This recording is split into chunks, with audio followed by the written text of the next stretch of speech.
Welcome to the Survivor's Guide to Thriving podcast, the show for people who are ready to break out of survival mode in order to build a truly thriving life. I'm Amanda Solman, and along with Mark Jewell, my co-host and the founder and CEO of Mark Jewell Speaking and Training, we break down common roadblocks that keep people stuck surviving and share ideas to help you thrive each and every day. This week, Wade Johannes is back to talk with me about something I know I'm always trying to get better at, and I'm sure others probably are as well. If you're new to the show, Wade is a fellow coach and the director of new business development here at Mark Jewell Speaking and Training. He is passionate about helping people grow into the best version of themselves, and I'm really glad that he's back to share some of his expertise with us. With that, here's my conversation with Wade Johannes. Wade, welcome back to the show. You did such a good job last week that we've actually got you coming back for back-to-back weeks and your expertise. Are you excited? I am beside myself. I just can't believe that it went over that well and that you actually want more of this. So yeah, let's bring it on. That was so much fun. I was looking forward to the second call. Good deal. Well, we are glad to have you back. And I think I actually might have scheduled this conversation before I scheduled the last conversation, because you shared this topic that we're going to be digging into. It's probably been a few months ago. And I thought it was such a good topic that so many people deal with or struggle with that I really wanted to bring you on and kind of take a deep dive. So you and I are going to be talking about this idea of challenges versus excuses. So trying to understand, what's the difference between those things, but then also how to manage through them. So that's where you and I are going to go here in the next, 45 minutes or so. And I thought maybe you could start us out by, how do you help people recognize the difference between the two of them? So how do they recognize what's a challenge versus what's an excuse? Yeah. So I like to bring up a topic that everybody can relate to. So, if it's a group of salespeople or originators, oftentimes making sales calls every week becomes a challenge. And so I ask them, okay, so what are the challenges to making your 15 calls every week? And pull up a whiteboard and start to make a list. And it's things like, farmers don't honor their appointments. We've got our own internal meetings that I have to go to. They've got people that walk in and want some time with me, so I can't get out in the country and see them at their farm. And we come up with a list. And after they put the list together, I then ask them, okay, are these things challenges or are these excuses? And I ask them to define what is the difference. So what is a challenge and what is an excuse? And very simply put, they come up with something like a challenge is an obstacle that I get to overcome. I think that's pretty relatable with everyone. And then an excuse, if they struggle with that one, which they often do, an excuse is a reason not to try. And when you identify with the definitions, then you look back through your list and it's usually a oh crap moment. And they start to recognize the fact that I've been putting a list of excuses together. These are not challenges that I'm overcoming. And it's not me judging them, but giving them perspective, equipping them with the tools and letting them decide for themselves which of these are which. Yeah. And I think one of the big things, like it is a wake up moment. It is an aha moment that, oh crap, like these things that I really thought were real obstacles, at least probably a good handful of them are just trying to give myself an easy out. Right? Because a lot of times there's another way to get something done or to go over and around an obstacle or whatnot. And so I think the way you walk through that, where you kind of have them make a list of what they assume to be challenges and then go back and realize, oh, wow, maybe some of them really aren't as much challenges or excuses. Like that's a really great aha moment. I mean, I know I do it where, and even, you talked about about salespeople and some situations they run into. But I think this is as simple as going to the gym or eating healthy or taking your spouse Yeah. out to date night, Right. right? We tell ourselves, man, there's just so many challenges, right? There's so many obstacles. People are busy, or I've got other stuff to do, or my kids have sports, or whatever it is. And we list all these challenges as to why we can't do the thing that we say, quote, I got air quotes going out here, say we want to do. uh Right. and the reality is, a lot of times those aren't so much obstacles as they are excuses.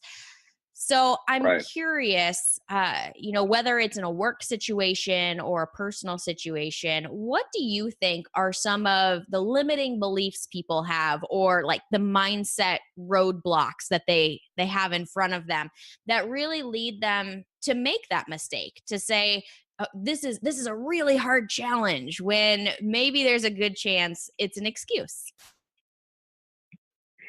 Yeah. So one of my favorite things of all time, and I just found it just in the last 2 years since I joined MJST, I judge myself by my intentions and others by their actions.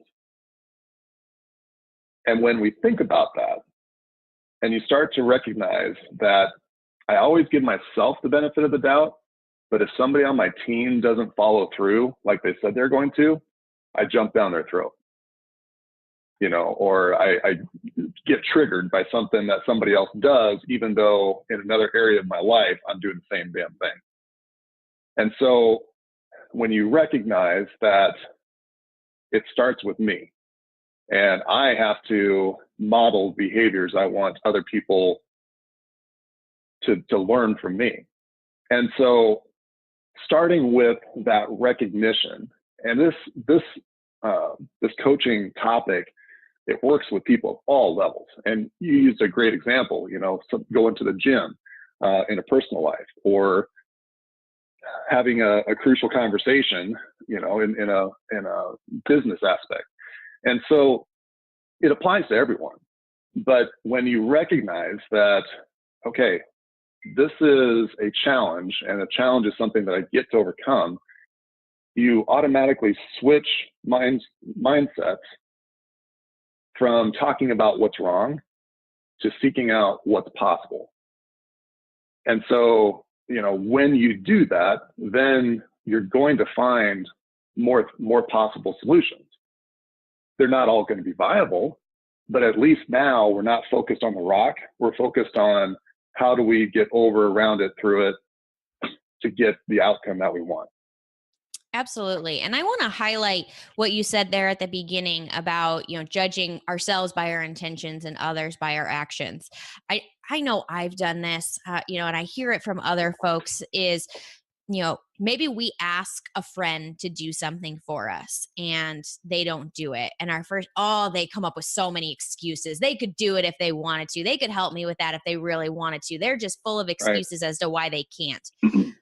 But when we're in those same shoes and someone asks us to do something and we say, well, I can't do it because of this, or I can't do it because of that, right? Then it's legitimate, right? It's not an excuse. It's a legitimate reason.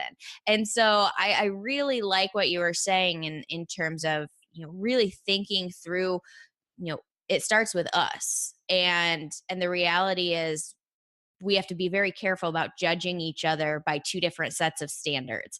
And to go back Correct. to your last thought is when we start thinking about obstacles in the realm of possibility and solutions versus just flat out, I can't do that. I think it's a protection mechanism from keeping us doing that judgment of different people, right? Great point. Very well said. Yeah. And so when we're all in a mindset of, okay, this is just an obstacle that gets to be overcome, then everyone's talking about solutions, and you stop hearing that, I can't phrase so often. And I think we'll probably get into to some reasons why I can't is a kind of a crappy phrase here shortly. But so you mentioned, so one of my, oh, go ahead. Yeah. One of my favorite podcasts that MJST has put out, it was between you and John Anderson, the Leadership and Self-Deception. And, I'm not going to reframe the whole topic here, but, essentially when I see people as people, I start giving them the benefit of the doubt and seeing them for who they are and where they're at on their path, instead of, exaggerating my own value and diminishing theirs. And this is a piece of that. This ties in perfectly with that podcast. So I'd appreciate if you can tie that in at the show notes. That'd be a great second follow-up call for people that want more on this subject. Definitely we can. And if you listen to last week's episode with Wade, you'll note that he referenced that podcast last week as well. So a little hint as to topics that, Wade, you're really into. So yes, I will definitely link up that episode in the show notes. So you Cool. mentioned, right? So it's shifting the mindset from the rock that's in front of us, the only focusing on the problem, to really shifting more to a solutions-based or a possibilities-based or an opportunities-based conversation. So Mm-hmm. dig into that a little bit more for me. What is that? What's that process? How do people work through things that are legitimate challenges, right? They are rocks. I don't want to say that, Right. when you tell me, well, the farmer's not home. Well, yeah, like, you can't magically make him appear, right? Or I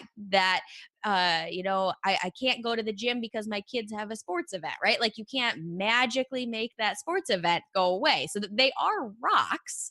I'm not going to say Right. they're not, but how do you start thinking of them less as something that is completely blocking any and all path, and start thinking about them more as something that, there's around, there's over, there's through? How do you start to change that thought process?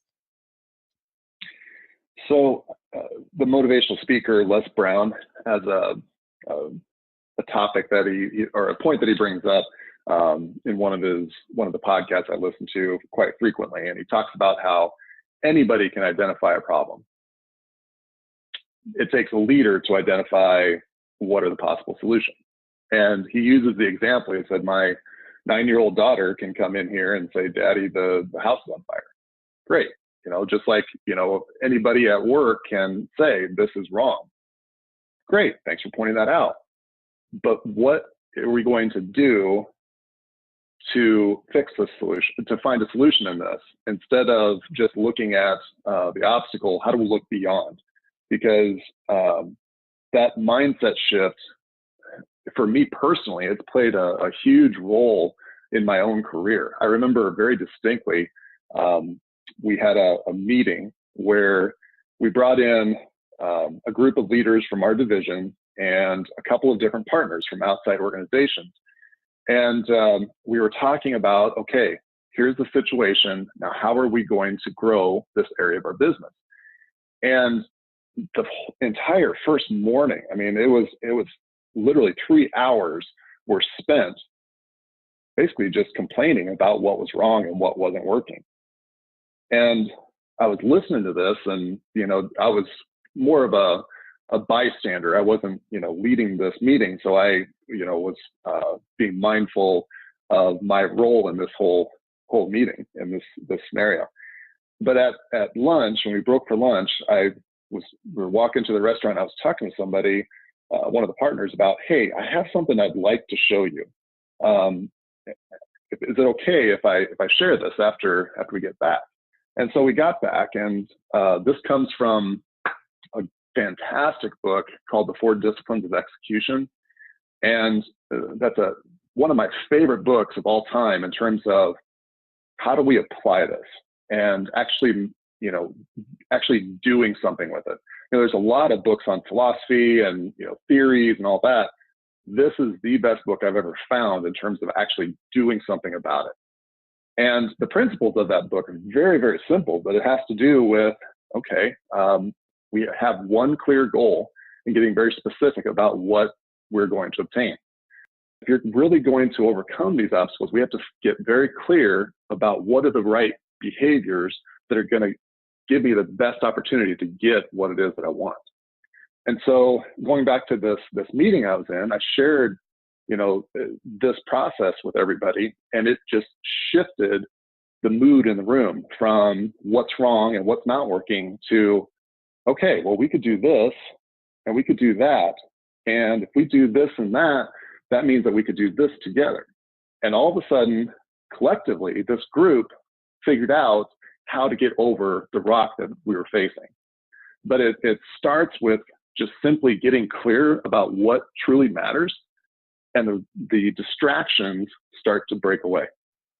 Just kind of in thinking about, if this is you, if you find yourself really framing a lot of challenges as excuses, or if let's say you're managing or coaching somebody within your organization who you feel like, man, there's a lot of excuses why things aren't getting done.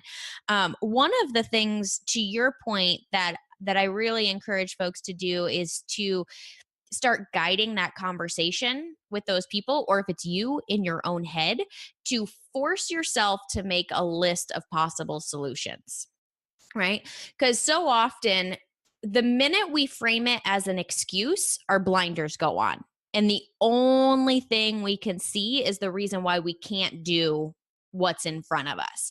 But the minute we say, okay, maybe this is not necessarily undoable, right? And you can even say, I don't know what the answer is, but like if I just purely say it's possible, now, number one, I've moved out of excuse into challenge territory. But I also take my blinders off to see what is a possibility, what is an opportunity. And I do want to highlight what you said, right? Just because you throw something out as a possible solution doesn't necessarily mean it's a viable solution, right? Sometimes we don't have time. Sometimes we don't have budget. Sometimes we don't have these things that keep certain solutions from being viable. But if I keep those blinders on and I don't even let solutions onto the list of possibilities, I could really be missing out on something. Or, I may be making assumptions as to whether solutions are viable or not viable quite often, right? Like sometimes when we're in coaching conversations, I'll be like, well, have you ever thought about doing this to overcome that challenge? And somebody might say, oh no, my boss would never go for it. Or, oh no, we've never done that before. So my team wouldn't approve that, right? So like a lot of times we also eliminate solutions before we actually flesh them out in any way, shape, or form. So I really do encourage that. Which often shows up like the critical thinking strength and overdrive, where we shoot ideas out before we actually consider them and hear them out. Absolutely. Because we've already thought through exactly how it's going to happen before it's actually happened. And it, yeah, exactly. Well, but just I really encourage that as an exercise, because I think it's a good way to rebuild the muscle of thinking about possibilities versus obstacles, or versus I can't. Another way to do that as you're fleshing out that list is just making it a what if it was possible list, right? So instead of saying, usually what's in our brain is an I can't list.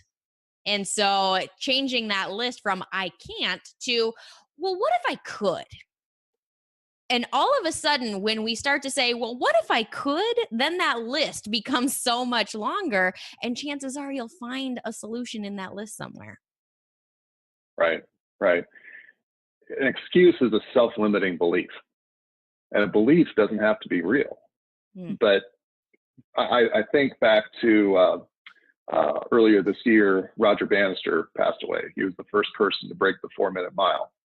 And before he broke the 4-minute mile, people said it's impossible. People's hearts are going to explode. People will die before they break the 4-minute mile. And so what Roger did was he reprogrammed his own belief through visualization and self-talk. And he was the first person. I think he came in at 357. And what's interesting about this, Amanda, is that in the next 6 months, 16 other people did the same thing. But people see this wall and they think, oh, that's all that's ever going to happen. And, Wayne Dyer does a tremendous job talking about thinking about and visualizing what's possible. Everything in this world starts with a thought, so the phone that we have, the microphone you're speaking on, the clothes that we're wearing, it started with a thought. somebody had an idea, and that thought turned into what we see and feel and touch. So just changing our thoughts is going to change the results that we start to see in our life. Mm-hmm. Part of that too, especially for folks who sit in more of a manager role or a leader role, a coach role, is being careful about solving problems for other folks, right? Yes. Because I think a lot of times we'll get people who come to us and say, well, I can't do that. Or, oh, well, so-and-so wasn't around, so I wasn't able to talk to them. And we either let it float and say, oh, okay, I'll all right. Or we say, well, did you do this? And did you do that? And hey, how about you go do this? And how about, hey, you go do that. Instead of saying, well, what's another way that you might be able to get a hold of that person? Right. Or is there another time of day when they might be more available? Or is there a way to reshuffle your schedule to make all of this work? Right. So you're not necessarily telling them how to solve the problem, but you're forcing them to go through that exercise of saying, if plan A didn't work, what could plan B, C, D, and so on be? And so I think that's one of those skills. Last week we talked about executive leadership, and the week before we talked about being a manager. So we're kind of in this train of topics about management. But I think that's a skill that if you're sitting in a manager role and you have a team below you, if you can practice putting that problem solving back on the people who report to you, and really getting them to practice coming up with solutions to their own problems. Number one, it makes your job a whole lot easier because you don't have to be the problem solver all the time. But number two, it really helps them build a skill that will serve them in their career for the long term. So as we're talking about challenges and excuses, if you find that your team is bringing you a lot of excuses, like, practice that conversation of saying, okay, well then how else could you do it? Right. Yeah. So when you think about, let's just talk about management. Okay. In the short term, it's easier to just give your team the answer. In the short term, it's easier. Okay. And you're probably going to get more done. But in the long term, you're going to be better off helping them discover what the right answer is, or a better answer.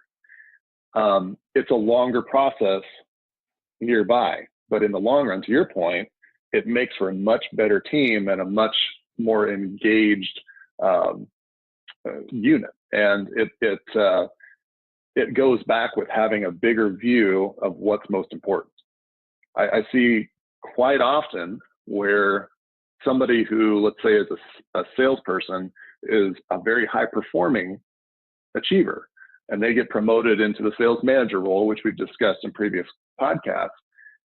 And because they're a high achiever, their solution is to just do it, because they can always do it better than the person that, or usually always do it better than the person that's bringing them the problem. And when you do that, you are essentially teaching them, this is how this process is going to work. If I have a problem, I go to Amanda. Amanda solves the problem, and then I go back. And if that's what we really want, that's fine. But just understand, we're creating a culture of followers instead of creating a culture of future leaders. And so it starts by asking questions. So when somebody brings you a problem, not answering it, but asking a question instead. And here's the reason, the why behind that. It's because people don't always believe what we tell them. They always believe what they hear themselves say. Mm-hmm. And so that goes for employees, that goes for customers, that goes for spouses and our kids. But taking time to ask questions to help them discover instead of giving them the answer, it does take more time, but in the long run, you're going to have a much more empowered team. So, Wade, as we were kind of brainstorming on this idea of how do people work through challenges that are in front of them, or how do they start reframing what currently is probably an excuse. One of the strategies that you highlighted is this idea of taking 100% responsibility for your choices, taking 100% responsibility for where you are in life.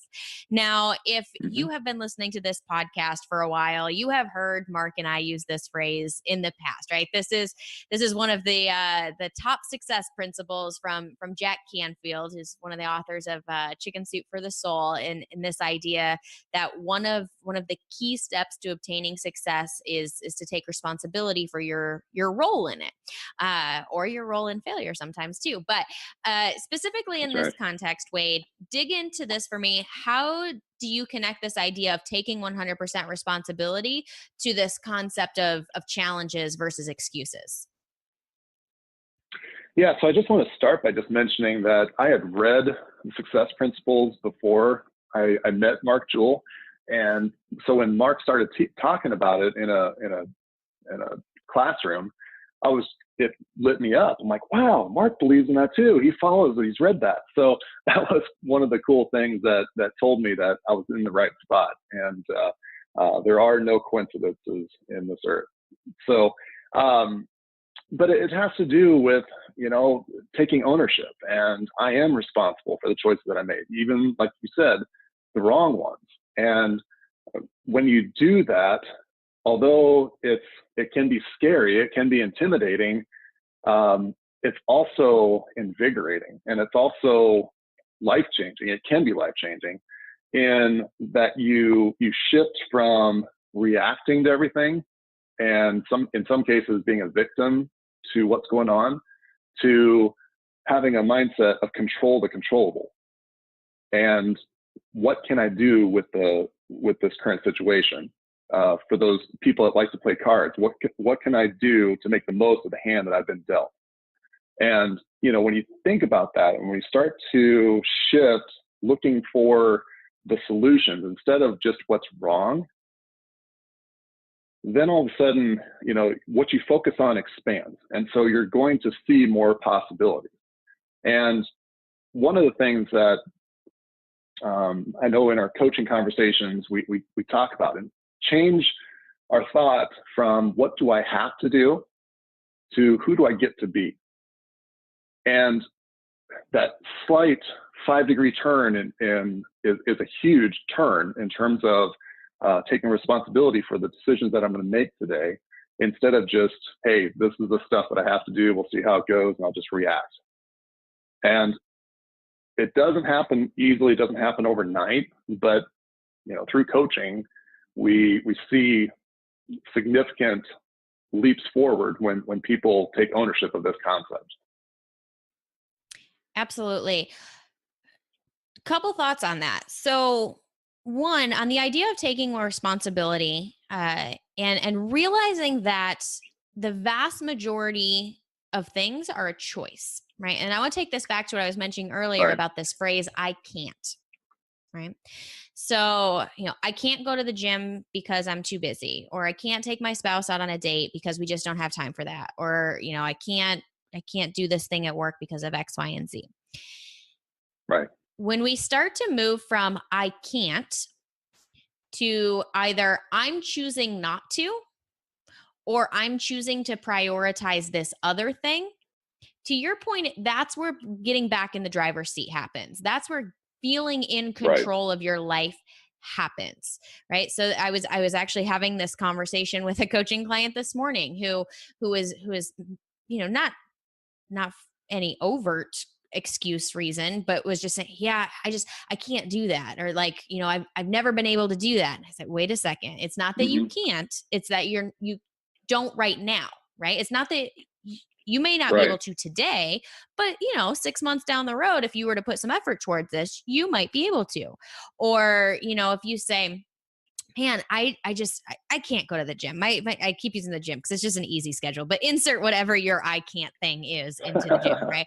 I can't go to the gym because I'm just too busy. When we start saying, I'm choosing not to go to the gym because I'm using that time for something else, or when we start saying, well, I can't go to the gym at that time because that's when my kids' sports activities are, but I could Right. go to the gym in the morning, or I could go over my lunch hour at work, right? So, maybe we can't in a certain parameter because we've got something else that's prioritized in that time frame or in that situation, but there is another solution. But again, it's Hmm. doing away with this I can't phrase, and saying, well, maybe I won't be able to do it that way, but I could do it another way if it's really important to me.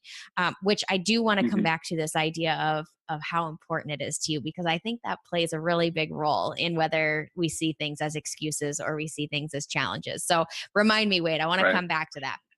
Um, but so the other, so oh, go think ahead. about it.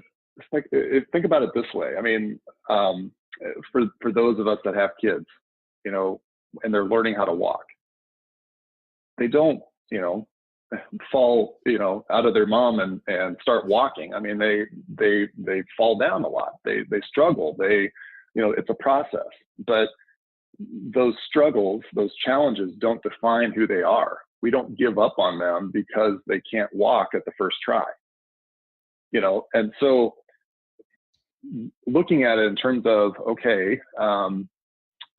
this thing that happened, yeah, it's unfortunate that it did happen, but it doesn't define who I am.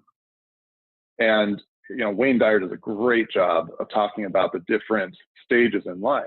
And who I am today is not who I was 2 years ago, and it's not who I Mhm. was 20 years ago.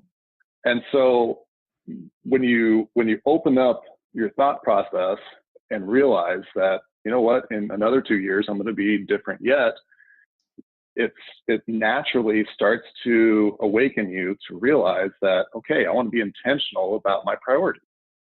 And so, like you said, with and I like the gym example because it's something everybody can relate to. We've probably all been there. We say, I can't make it to the gym. Well, if your life depended on it, or a loved one's life depended on it, guess what? You're going to make it to the damn gym. But because it's okay if I miss it, we give ourselves the benefit of the doubt. Well, I intended to. And it goes back to, giving ourselves the benefit of the doubt and then holding other people to a different standard. Yep, absolutely. There's something I know, I've said it here, and I've heard it from some other speakers, like I believe Mel Robbins is a speaker who has said this before. It's that idea that if you replace the phrase "I can't" with "it's not a priority for me," and then gauge how you feel Yes. about it, that's a really good checkpoint, right? And so when we say, I can't take my spouse out on a date this week because we're just too busy. And we change that to, Yeah. you know what? It's just not a priority for me to take my spouse out on a date this week. Like those of you listening can't see the face I made, but chances are, like, that does not feel so great. Like, to say, yeah, you know Right. what, Right. making time for my spouse, it's not a priority. Like, that feels kind of icky. And so that can be a really good just kind of mind hack for you if you are like, man, is this an excuse? Is it, when you're trying to figure out what it is, ask yourself, like, say the same sentence, one with "I can't," second with "it's not a priority for me," and then gauge how your body feels about that, That's because really good. chances are your body will tell you whether you're making excuses or whether it's a legitimate challenge, right? So Right. so that's a really good, I like that hack, because sometimes your body tells you Yeah. things that, or the rest of your body, that your mind sometimes tries to make logical when it's not. Yeah. The old saying is, you give me your calendar and your checkbook and I'll tell you what your priorities are. And that's exactly right. I mean, you can make it a priority. You're just choosing not to. Absolutely. Back to that 100% responsibility. It's about choices. There you go. I did want to revisit the other thing that you said about this idea of reframing thoughts from something I have to do versus something I get to do, right? So, you know, this language around having to versus getting to me, is the difference between obligation and opportunity. So saying I have to do something feels like an obligation, And 90 Right. plus percent of the time, we hate feeling obligated to do something, right? Free will, man, it's an awesome thing. We want to feel as though we're choosing to do things. And so anytime that we're phrasing an activity as an obligation by saying, yeah, I have to go to the gym today, or ugh, I have to, do this project, whatever the have to is, we're automatically telling our brain it's an obligation. And our brain is like, no, run the other way. Don't do that. Right. Versus when we start to say, hey, today I get to go to the gym and burn off some steam, or hey, I get to work on this project that's going to move me forward, move my team forward. We're talking about the exact same activities, but now we're in an opportunity mindset. We're in a like, what can I create mindset, which is just a totally different energy. And so again, just like that mind hack of I can't versus it's not a priority, start playing with your language of I have to versus I get to. And, this is actually a tip I learned from Mark, and who I think he learned from somebody else as well. So we're just paying it forward here. Like, this is a really great mind hack to start reframing your thoughts towards a more positive direction. Right.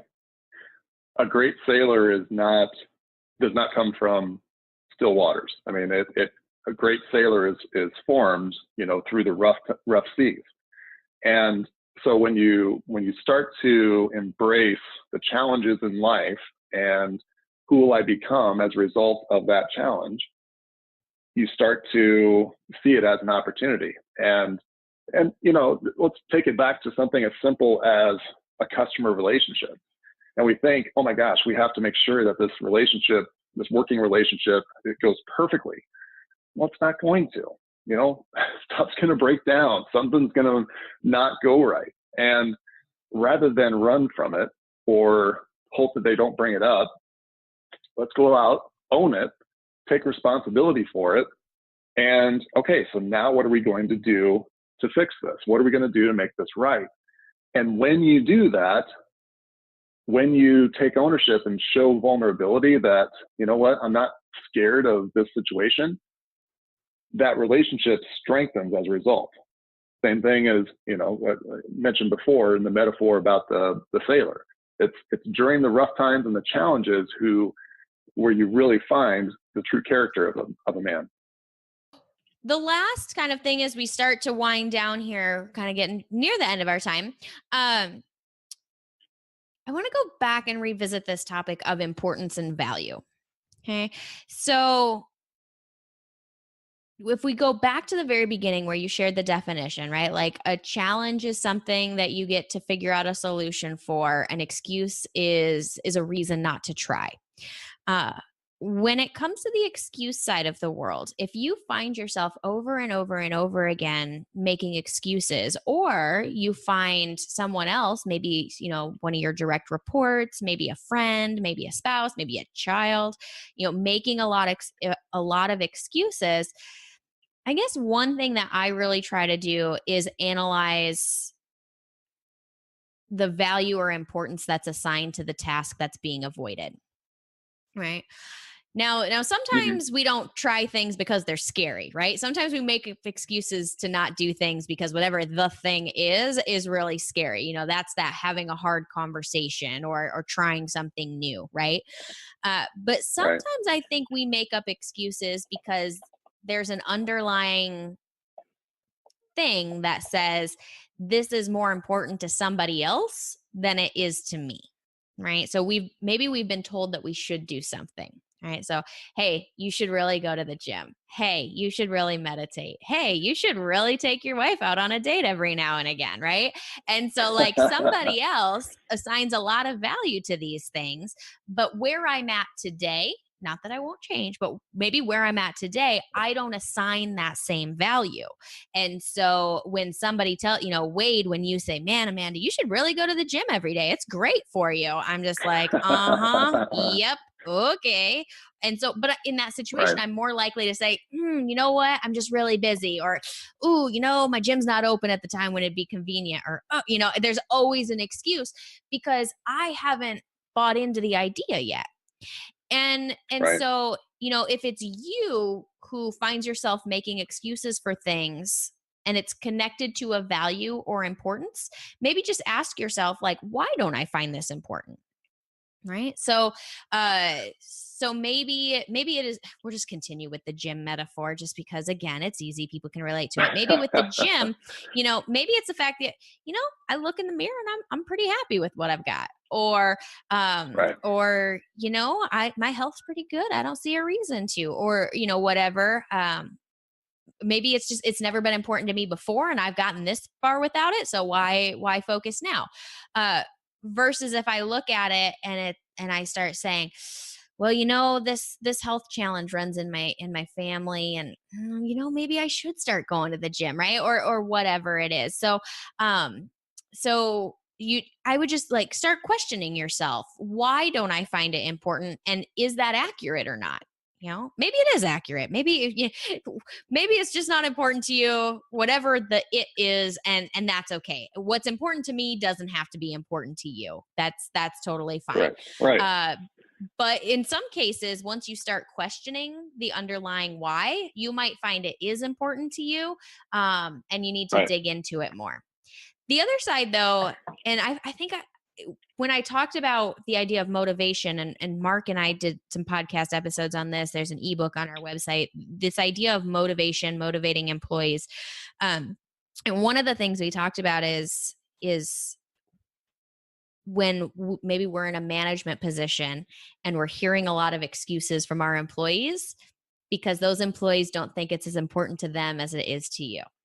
Right. There's a lot of things that get handed down from on high in organizations. Right. So, maybe senior leadership said, oh, everyone should do this, or a new process is put in place and everyone should do this.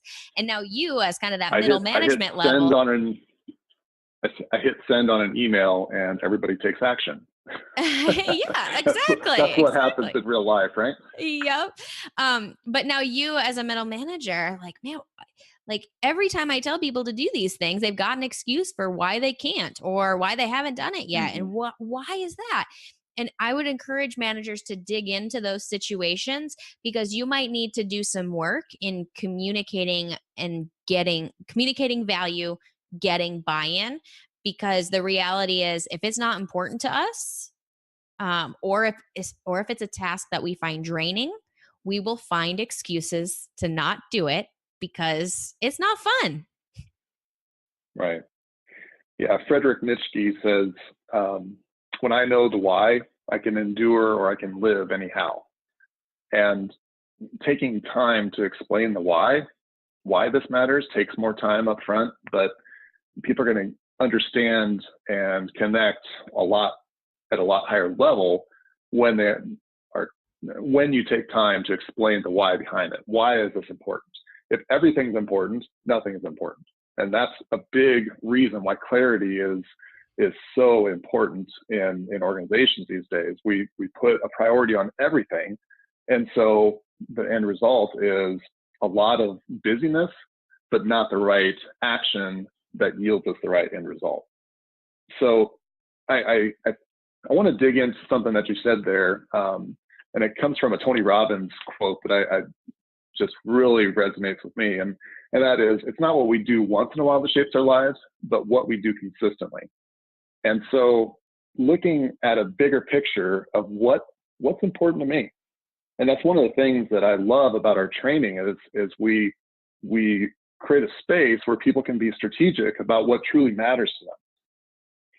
And, there's a great metaphor that, leadership is building a road through the rainforest. And every now and then the leader has to stop building the road, climb the ladder, and make sure that we're heading in the right direction. If you don't take time to stop and climb, you're going to build a road. You may not end up where you want to. And so taking time to think about what truly matters to me, and like you said, Amanda, what matters to you is going to be different than what matters to me. That's okay. But when I figure out what that is, and then what are the right behaviors that are going to get me to that end result, it becomes so much easier to execute consistently on a day-to-day basis. Yep. And you start hearing less of those excuses. That's right. Exactly right. Excellent. But, one thing just to kind of wrap this all together, asking people for them to define what are the challenges. And instead of me telling them, Amanda, you sure do make a lot of excuses. I've said something like that to employees or family members in the past, and guess what? All of a sudden defenses go up. But taking time to ask them, okay, so here's what we need to do. You understand why we need to do it. So what are the challenges to getting there? And then working them through the process, there's going to be a lot greater buy-in to looking for the solutions instead of just what's the problem.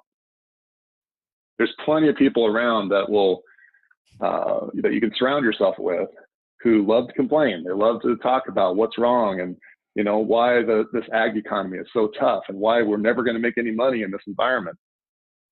Well, if you surround yourself with those types of people, then absolutely that future is going to manifest.